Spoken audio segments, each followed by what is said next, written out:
Hello students.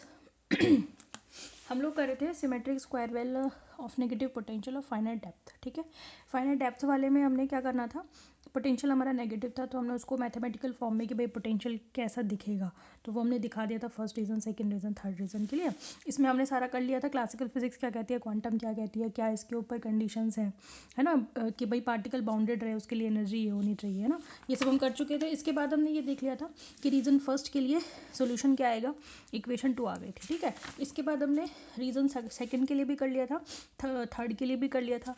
ठीक है, इसके बाद हमने जो है उन पे भी कंडीशंस लगा दी थी कि भाई इस first solution, second solution, third solution में कौन कौन से वैलिड होंगे।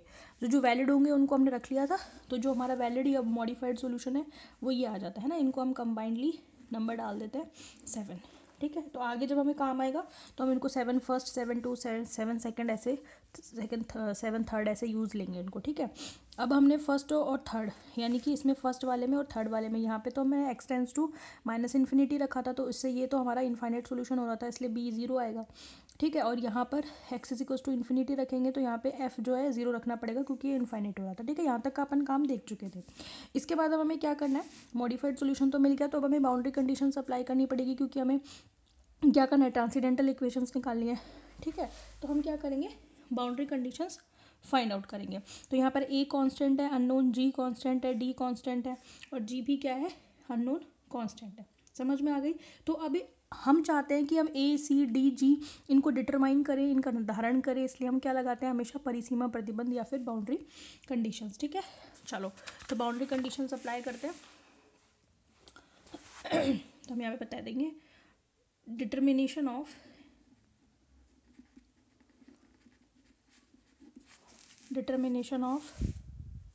किसका डिटर्मिनेशन करना है, अननोन कॉन्स्टेंट्स का। डिटर्मिनेशन ऑफ अननोन कॉन्स्टेंट्स ए और क्या है, सी, डी और जी। ठीक है, तो आपका क्या होगा इसमें डिटर्मिनेशन करने में, टू फाइंड दीज वैल्यूज़, इनका मान ज्ञात करने के लिए, to find these values we apply, हम क्या अप्लाई करते हैं, वी अप्लाई बाउंड्री कंडीशंस, है ना। बाउंड्री कंडीशंस वही है जो अभी तक हम पिछले उसमें भी हमने टॉपिक में भी लगाया था। ठीक है, तो सबसे पहले हम क्या लगाएंगे, साई फर्स्ट किसके बराबर होगा, साई सेकंड पे किस पर होगा, लेकिन x is equal to minus A by two, यानी कि कौन सी वाली बाउंड्री, ये वाली बाउंड्री। तो इस ये वाली x is equal to minus A by two की बाउंड्री है ये, इस पर जो साई फर्स्ट है वो साई सेकंड के क्या होगा, बराबर होगा, और इसी पॉइंट पर इनके डेरिवेटिव भी क्या होंगे, बराबर होंगे, है ना, ये तो हम जानते हैं ऑलरेडी। चलो तो फिर जल्दी से अप्लाई कर दो, और जो मैं इक्वेशन है वो दिखा देती हूँ।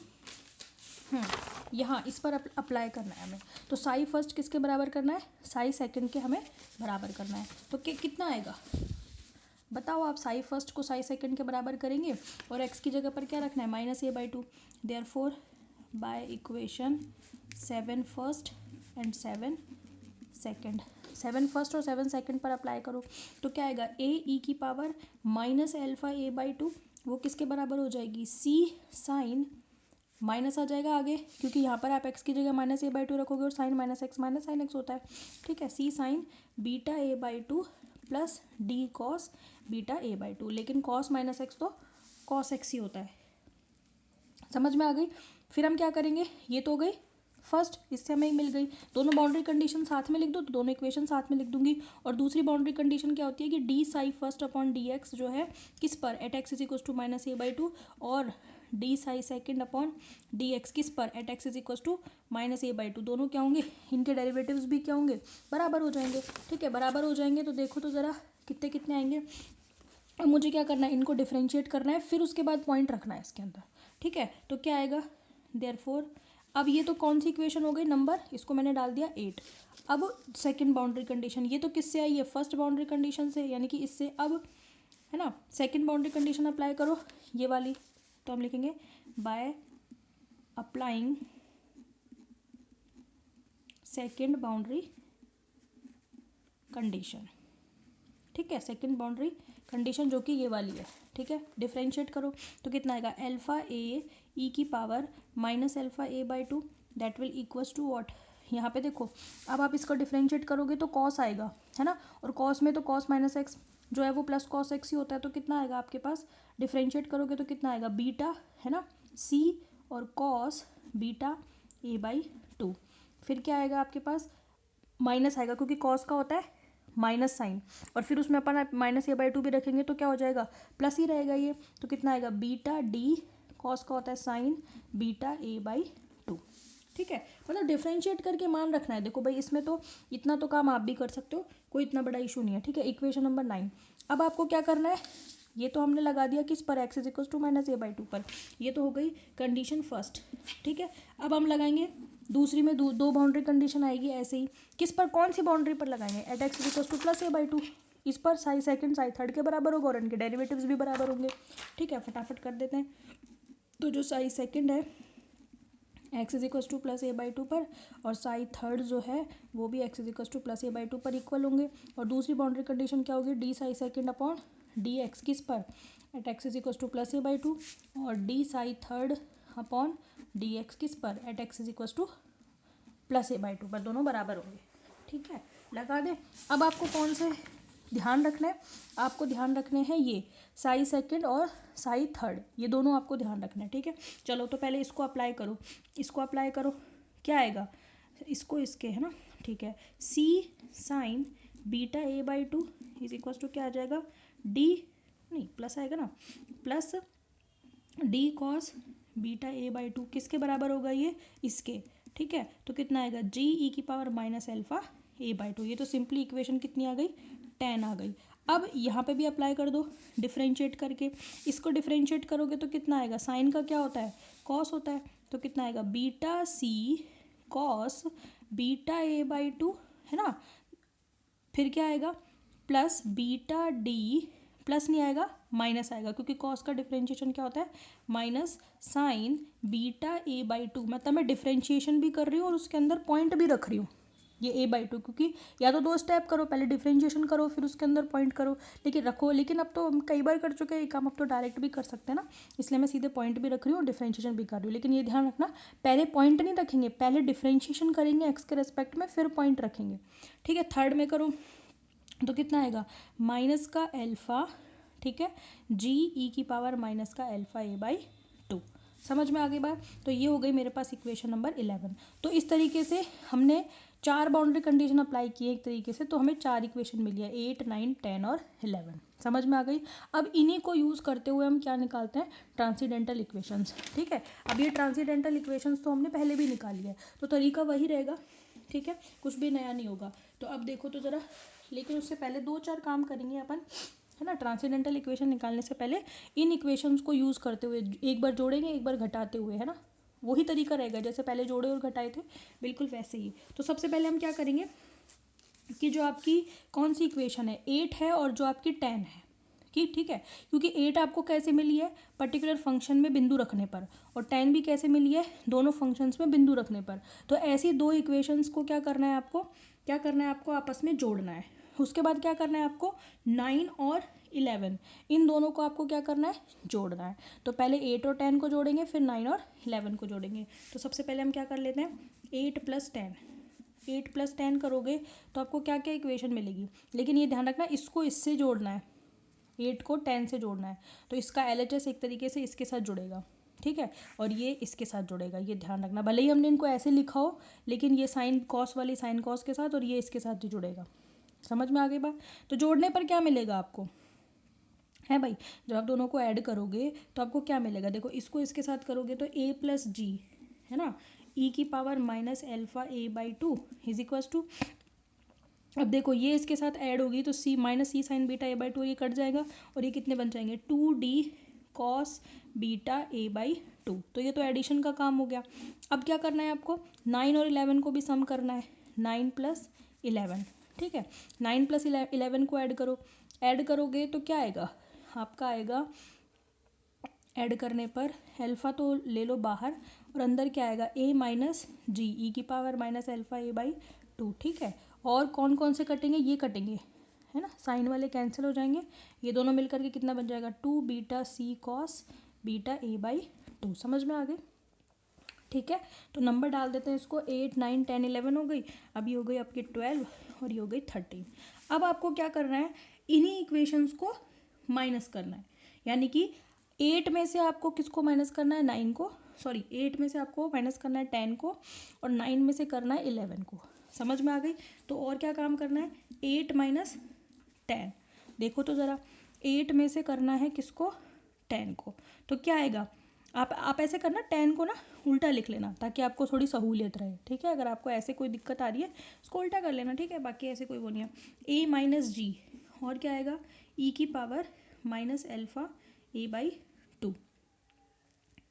ठीक है, ठीक है, फिर ये इसमें से आपको इसको घटाना है, ये ध्यान रखना, इसमें से इसको घटाना है, तो ये D cos beta A by 2 और D cos beta A by 2 cancel हो जाएंगे, और ये दोनों मिलकर के यहाँ पे माइनस आ जाएगा ना, कितना बन जाएगा, इज इक्वल टू माइनस का 2c sign beta A by 2। ठीक है, पहली बार। अब क्या करना है, ये हो गई आपकी 14। अब क्या करना है आपको, 9 में से ही 11 को माइनस करना है, इसलिए अब की बार ऐसे लिखिए ताकि आप कंपेयर कर पाओ, मतलब 8 प्लस 10 किया है पहले, फिर 8 माइनस 10 किया है, फिर 9 प्लस 11 किया है, और फिर मैंने 9 माइनस 11 किया है। ठीक है, इक्वेशंस आपके सामने, आप अपने तरीके से भी घटा सकते हो। ठीक है, कोई दिक्कत नहीं है। चलो 9 माइनस 11 करोगे, इसको भी चाहो तो आप उल्टा लिख लेना। ठीक है, फिर माइनस करना, तो क्या क्या करोगे, माइनस करोगे 9 में से 11 को, तो ये प्लस हो जाएगा, है ना, एल्फा क्या आ जाएगा कॉमन, और ये क्या बन जाएगा, ए प्लस जी ई की power minus alpha A by 2। फिर क्या करोगे, इसमें से इसको घटाना है, ध्यान रखना, तो ये beta c cos beta A by 2 से beta c cos beta A by 2 cancel हो जाएगा, और ये कितना बन जाएगा, ये प्लस का हो जाएगा, है ना, तो 2 beta D sign beta A by 2, तो ये हो गई आपकी इक्वेशन नंबर 15। तो इस तरीके से हमें 12 13 14 15 4 इक्वेशन मिल गई। इन्हीं 4 इक्वेशन से अब हमें क्या मिलेंगी, ट्रांसीडेंटल इक्वेशन। चलो देखते हैं, अब आएगी आपकी बारी ट्रांसीडेंटल इक्वेशन या अबीजीय समीकरण। ट्रांसीडेंटल इक्वेशंस, या जिन्हें हिंदी में बोलते हैं हम अबीजीय समीकरण, अबीजीय समीकरण, समझ में आई? ठीक है, चलो हमने पिछली बार कैसे निकाली थी ट्रांसीडेंटल इक्वेशन, वैसे ही निकालेंगे और यूज़ करेंगे इन इक्वेशंस को। ठीक है, इन इक्वेशंस को यूज़ करते हुए निकालेंगे। अब देखो आप, जो आपकी इक्वेशन है कौन सी, 12 को देखो आप। ठीक है, पहली ट्रांसीडेंटल इक्वेशन के लिए क्या कंडीशन है, if a plus g is not equals to 0, a plus g is not equals to 0। ठीक है, and d capital D is not equals to 0। ठीक है, a प्लस जी 0 नहीं है, d 0 नहीं है, लेकिन जो c है, c की बात कर रही हूँ मैं।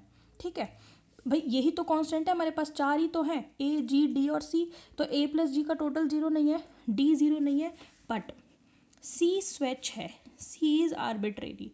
ठीक है, c इज़ कंडीशन तो वहाँ पर भी पिछले में भी तो ऐसे ही थी, लेकिन नाम बदल गए होंगे बस, और तो क्या है, उसमें भी नाम वही रहेंगे अगर आप फर्स्ट और सेकंड और थर्ड को ऐसे क्रम से निकालोगे। तो पिछले वाले में हमने फर्स्ट और थर्ड को साथ निकाला था, फिर सेकंड को निकाला था। आप फर्स्ट और थर्ड को साथ निकाल सकते हो, लेकिन कांस्टेंट जो हमने दिए थे ना, वो इस तरीके से देना कि आपके क्रम में रहें, A B C D E F G, इस तरीके से देना।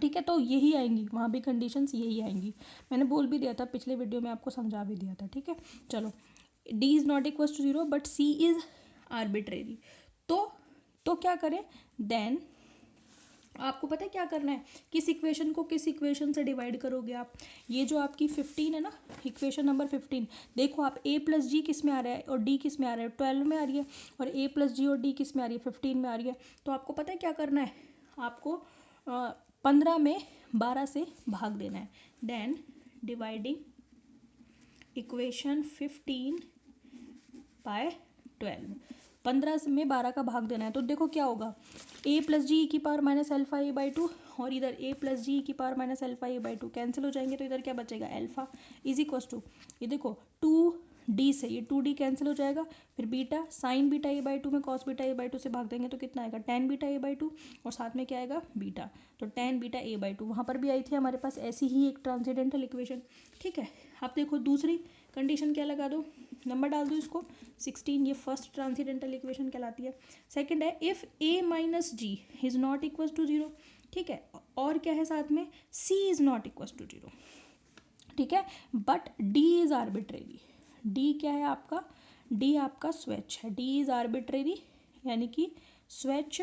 तो हम क्या करेंगे, किस इक्वेशन में किस इक्वेशन से डिवाइड करेंगे, आपको करना पड़ेगा, देखो तो ज़रा अल्फ़ा किससे बचेगा, हाँ 13 में आपको 14 से डिवाइड करना पड़ेगा। तो इक्वेशन 13 को 14 से, क्यों ऐसे मैंने कैसे मेरे को ध्यान आया, क्यों आपको देखो ना 13 के LHS में इससे भाग देंगे तभी तो हमारे पास अल्फ़ा आएगा। अल्फ़ा इज इक्वल टू देखो a माइनस जी की power minus alpha a by 2 से a माइनस जी की power minus alpha a by 2 cancel हो जाएगा, और क्या बनेगा आपका 2c से 2c कैंसिल हो जाएगा, माइनस का beta cot beta a by 2। ऐसी इक्वेशन हमारे पास पहले भी आई थी, ठीक है। तो ये हमारे पास क्या आ गई, दो ट्रांसीडेंटल इक्वेशन निकल करके आ गई विद यूज, किसको यूज़ करते हुए, 12 13 14 15 को यूज़ करते हुए, ठीक है। अब हम बताएंगे कि दोनों इक्वेशन साथ में वैध नहीं हो सकती, वैलिड नहीं हो सकती, क्यों नहीं हो सकती, उसका रीज़न भी आपको पता है, ठीक है। तो ऐसे ही चलेंगी, फिर हम निकालेंगे आइगन फंक्शंस दोनों ही ट्रांसीडेंटल इक्वेशंस के लिए, फिर आइगन वैल्यू निकालेंगे और ये कंप्लीट हो जाएगा, फिर अपन नेक्स्ट टॉपिक शुरू करेंगे। ओके, प्रोसीजर यही रहेगा लेकिन, ठीक है। चलो, थैंक यू।